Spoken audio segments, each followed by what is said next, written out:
Hello friends, in the series on the income tax cases, today we will discuss a very important case on section 148 notices.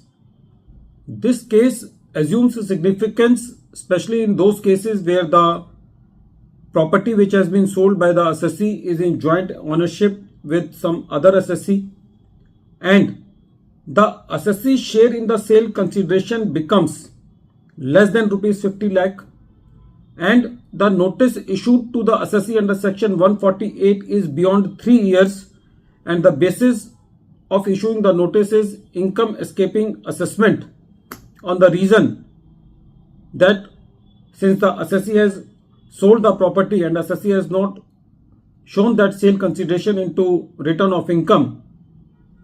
So whether in those cases where the share of the assessee is below 50 lakh rupees in the sale consideration, the notices issued under section 148 is valid.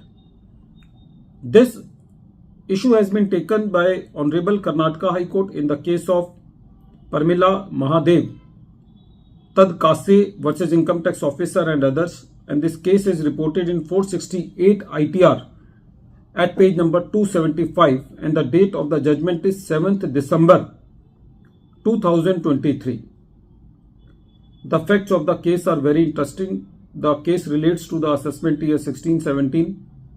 The assessee was a female assessee and the assessee along with her husband has purchased a property in 1996 which was sold in the year 2015 for a sale consideration of 69,30,000.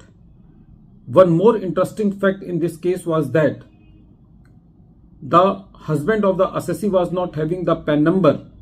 So the whole TDS was deducted and reported into the 26 AS of the assessee. The assessing officer issued notice under section 148A clause B to the assessee on the ground that there is income escaping assessment because there is a sale consideration of 69,30,000 which has not been considered by the assessee for computing his return of income. The assessee replied that since 3 years have elapsed and the assessee's share in the sale consideration is less than 50 lakhs because the total consideration is 69,30,000. So in any case, the assessee share becomes below 50 lakh.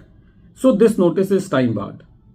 The learned assessing officer does not consider the submissions of the assessee and issued the order under section 148A clause D and consequently issued the notice under section 148.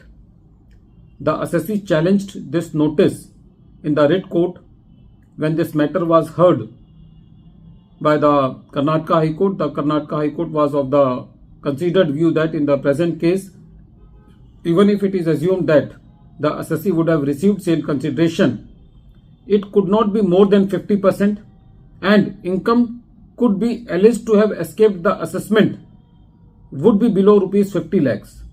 So, according to section 149, the notice beyond 3 years can be issued only if the income escaping assessment is 50 lakh or more and there is no dispute in the fact that this notice is beyond 3 years and the assessee's share in the property is below 50 lakhs. So, in any case, the income escaping assessment cannot be 50 lakh or more. So the notice in the present case is liable to be quashed.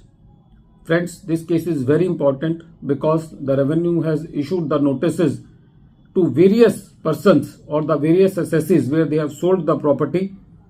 So in any case where the share of the property of the assessee is below 50 lakhs or then in that case the assessee can take help.